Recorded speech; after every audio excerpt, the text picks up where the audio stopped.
Oh man, what is going on in here today? RSX up on the lift. And transmission is out because the clutch is worn out. So we went shopping at Heeltoe. Yep, we got Exedy Stage 1 clutch, an AASCO flywheel, and an Exedy flywheel. We'll show you a little difference there. We got some Tein Endurapro Plus dampers and S-Tech springs, a bunch of upper mount sets from Honda and KYB. We're throwing AC Delco Synchromesh transmission fluid in there, and Skunk2. Might as well throw in there a Skunk2 header, and I don't know. This stuff is out of the car, so you might as well do this, you might as well do that. The kid in a candy shop. And Skunk2 Megapower exhaust. Alright, the kid has wanted this stuff in his car for a while, so he convinced me that while we had the transmission out, we would just do all this stuff. And then the pièce de résistance SSR GTX 04 right here, 17 by 9. These are real, made in Japan, lightweight, not forged, but you know, badass wheels. And then the tires, we got some Sumitomo HTR ASPO3, whatever that is. They were on sale at Tire Rack, so we got those. But I love Sumitomo, so those are going to work out great. So here we have it. Let's start throwing some of this stuff in, huh? Oh yeah. Cool.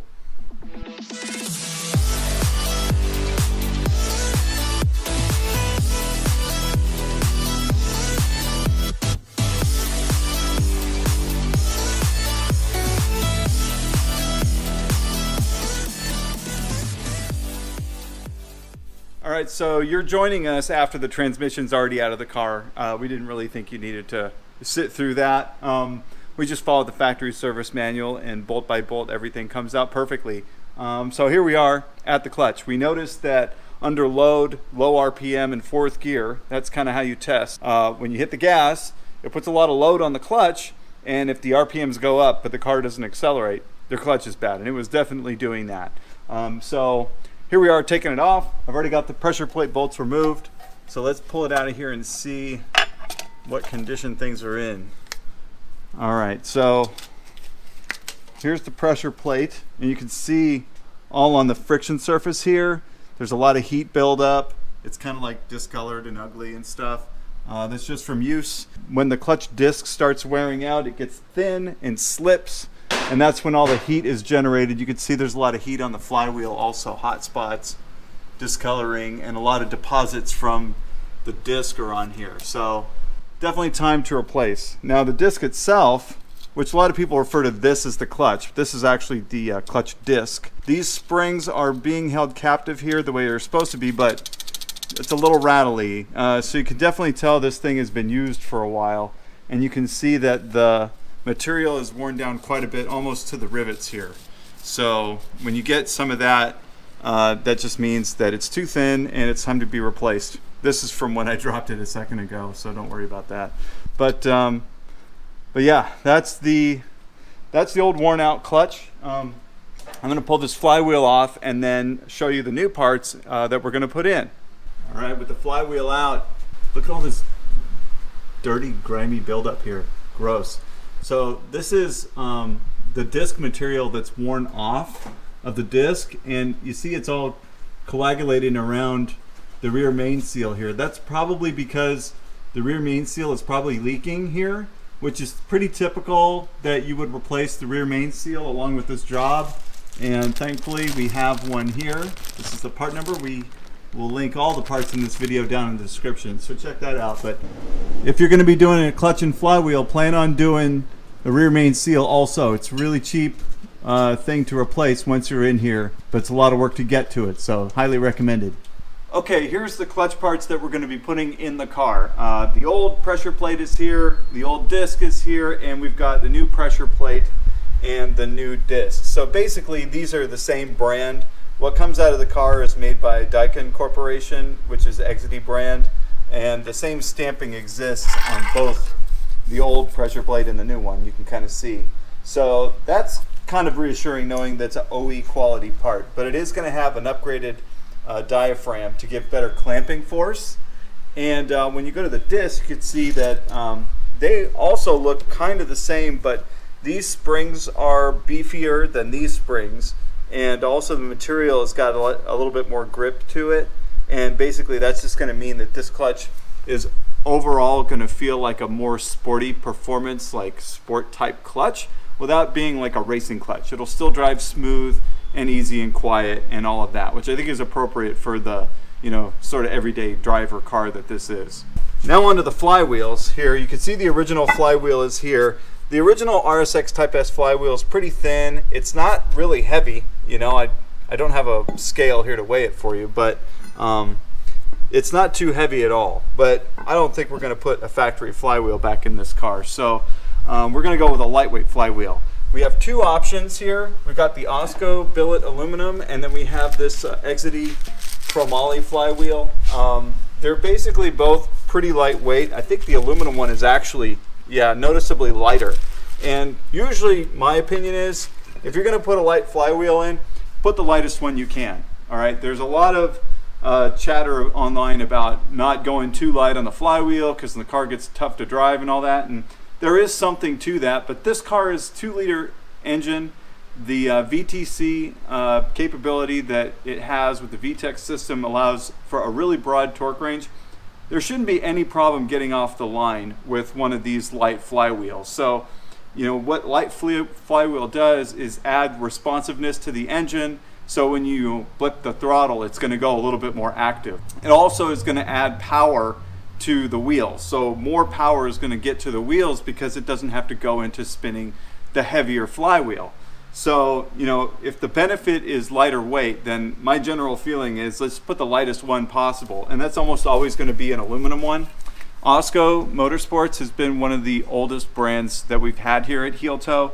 These flywheels are awesome quality, all made in USA, and they work great. So we're going to go ahead and roll with this guy and with the Exedy Stage 1 clutch. So I'm going to go ahead and throw those parts in after I get that rear main seal changed.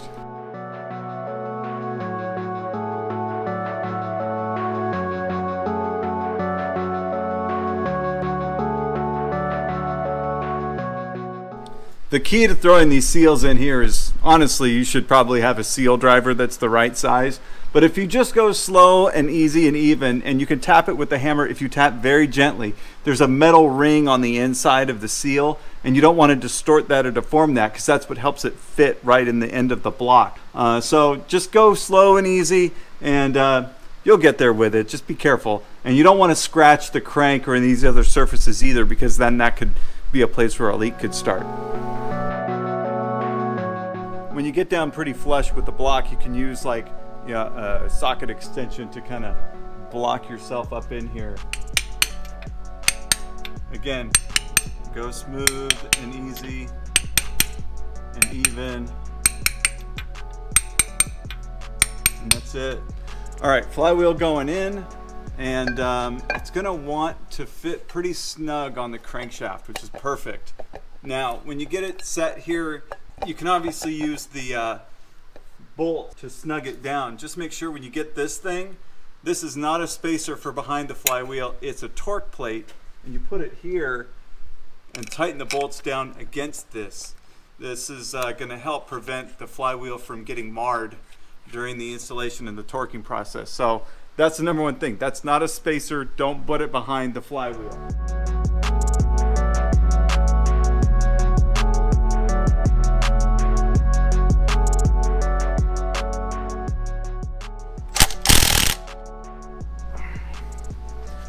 All right, always tighten those bolts down in a star pattern, and I'm gonna go back with a torque wrench and torque them to spec. And that's the flywheel. Next is the clutch. All right, one of the cool things about these aluminum flywheels is this friction surface here, which AASCO calls it a heat shield. is replaceable. So if you ever do need to replace the clutch again and the flywheel's torched, you can just replace that surface, and we do have those for sale at Heeltoe.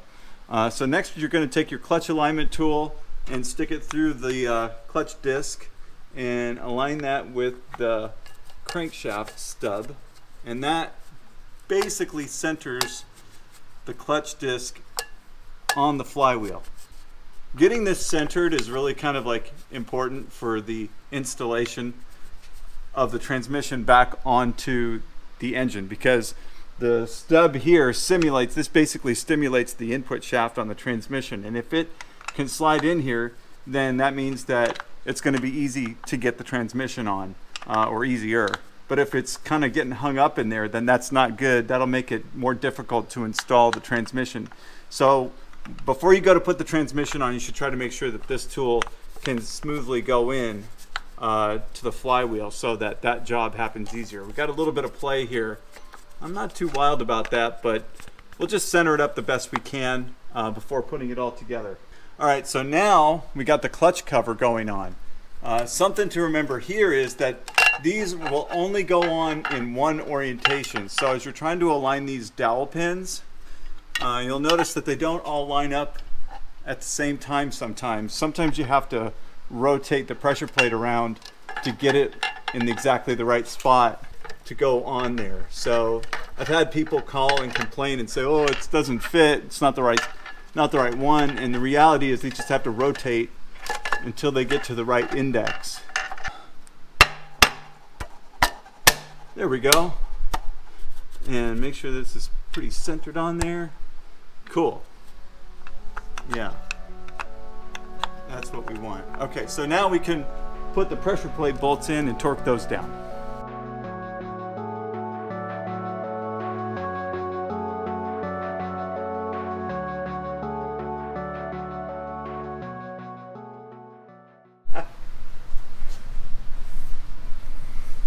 Ooh, so shiny. Shiny. Blangy. So blang. Alright, so that is going to replace the factory converter. We took this off, obviously, to do the subframe. And then the factory manifold up here. The factory manifold is pretty ugly. Piping a little small. This jacked up collector here isn't doing us any favors. But that is going to look much nicer.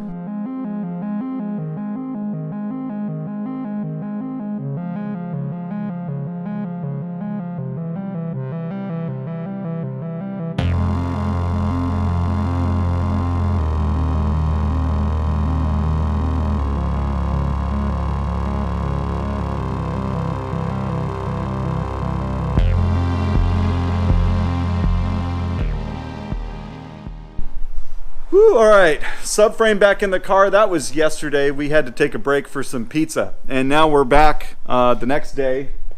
Pizza's all digested and the car is back on the rack. We are finishing up our install. The clutch is in. We got the header mostly on, but now we got to do the rest of the exhaust system. We got the Tein coil and Endurapro Plus. So this is going to go in the car and replace the Coney and factory springs that are in there now, and then of course the catback, Megapower catback is going to go on as well. So I don't think, oh, and of course the wheels. More on those in a moment. So I don't think we have a whole lot of work ahead of us here. It's just got to get started. So let's get to it. All right, you know what really sucks is water leaks. So we got started with the car. I got the header done, and we're starting to drop the suspension out, and kiddo comes back here and we find water down in here, which explains some musty smell and some little bit of, you know, little moldy buildup on the seats. Yeah, so there's a lot of moisture in here, and it actually looks like, if you look here, this looks like you've had a lot of water in here at some point. Maybe it's all drained or evaporated out, but we need to get on top of this, figure out where this water is coming from. So anyway, we will keep digging into this. It could be, you know, through a taillight seal or something. We had an Integra before that had that problem, and the taillight was actually filling up with water. I don't see that happening here, but anyway, more to come on the water leak. If I don't find it today in the video, definitely leave a comment down in the description if you've had an RSX and had to deal with that. Give us a tip or something. It would be nice to know. Yep, we got to pull apart these panels now and get the rear shock mounts unbolted. I got the front ones unbolted, and then we'll lift the car and get underneath and start working there. All right, got the car up in the air after loosening the upper suspension bolts, and I just wanted to highlight this header for a moment here and the interesting routing that this thing takes. So the factory header is obviously the manifold and this catalytic converter down here. But the Skunk2 header is all one piece, and you can see it goes all the way over the subframe, but it goes underneath the sway bar, which I don't know that I've ever seen that kind of thing before. So it's got an interesting fit here. I have heard people having interference with this header and the sway bar, but I'm assuming that they're using a K24 engine. K24 engine is got a taller block just by, you know, so much to give that extra displacement, and you can see there's not a lot of room here between the sway bar and the header, and just moving up the head that much is going to cause a problem here for sure. It did come with some extra brackets for the sway bar, and I think that that might be allowing it to shift back a little bit, which would probably give you a little extra room. I'm not 100% sure what these are there for, but I was able to install using the factory brackets, and again, it's the K20 engine that's stock in this platform. Another thing to take note of is that there is no converter here. It's going to delete the cat, which makes this an off-road pipe. Racing use only, right? So we're going to transfer these oxygen sensors over. Now the secondary one is going to plug into this defouler right here to help keep the engine light off. But other than that, it's a really nicely made header. It looks great under the car. This is a great flange arrangement here. More to come as we put the rest of the exhaust pieces on. We'll show you the overview there. And got to put the axles in. Still quite a bit of work to do, but we are coming along nicely.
Here we are with the the right side axle. We're going to put this axle back in the car just like the other one, but I noticed that there's a pinhole leak in the boot here.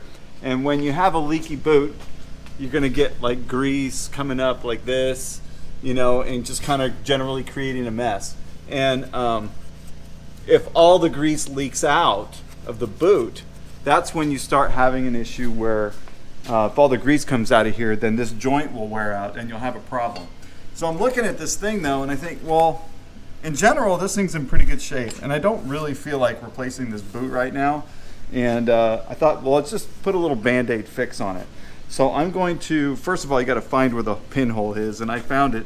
It's just this small little bit right here that's just spraying out a little bit of grease.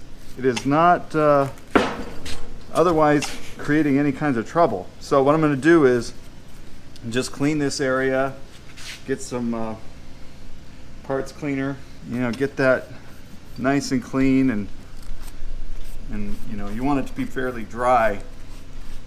Now, what are we going to patch this with? Honestly, I would probably use Honda Bond. That would be my favorite thing to use, but believe it or not, I don't have any right now. So I'm just going to throw some super glue, right? I've never done this before. I don't know if this is going to work, but I'm just going to go ahead and try it because, you know, rather than get involved with replacing a boot that doesn't really need replacing, why not just try it, right? So if you see something like that, don't feel like it's going to be the end of the world, but you do have to address it because that grease leak is just going to get worse and worse and worse, and then you'll replace a whole axle rather than, you know, a little dab of super glue. So use your brain when you're working on your car, definitely. All right, we've reached the point of this installation where I have one fresh glove and one that hasn't quite ripped yet. So we're coming along pretty good. Got the front strut all loose here. Axles are in. I like to leave a couple of bolts still in here so that when we remove the hardware for the strut below, it doesn't all come falling out and, you know, make a scene. So I'm holding it underneath here, just like this, right? And then it comes out easy, right? Now, what are we doing here? We got conies and factory dampers, but of course we want to lower the car. So we've actually gone and replaced with some Tein Endurapro Plus and S-Tech coils.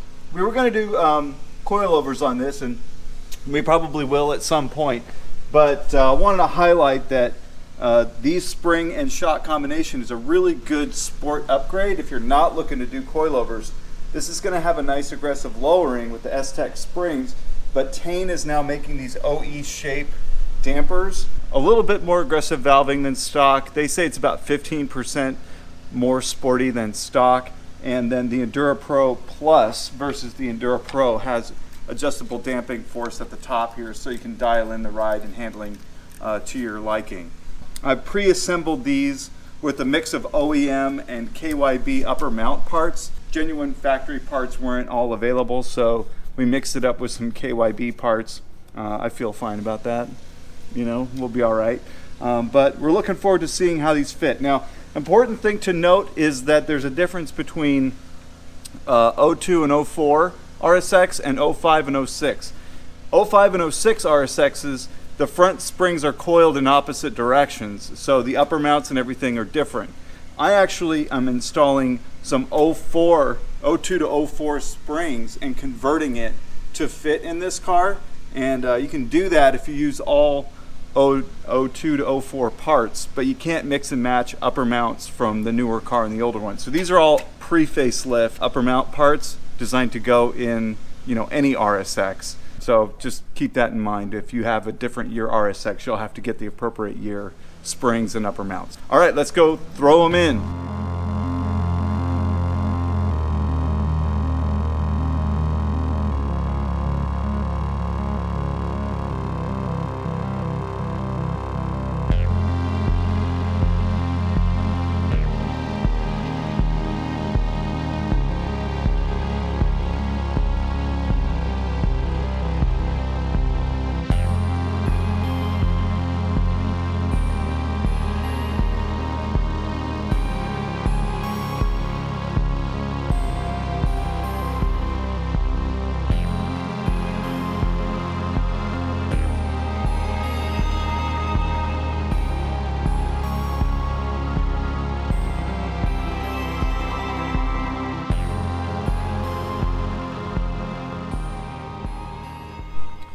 Front dampers are in, rear dampers now, and when you're assembling rears with lowering springs, you want to lower the bump stop height as well. So usually you're going to do that by cutting it.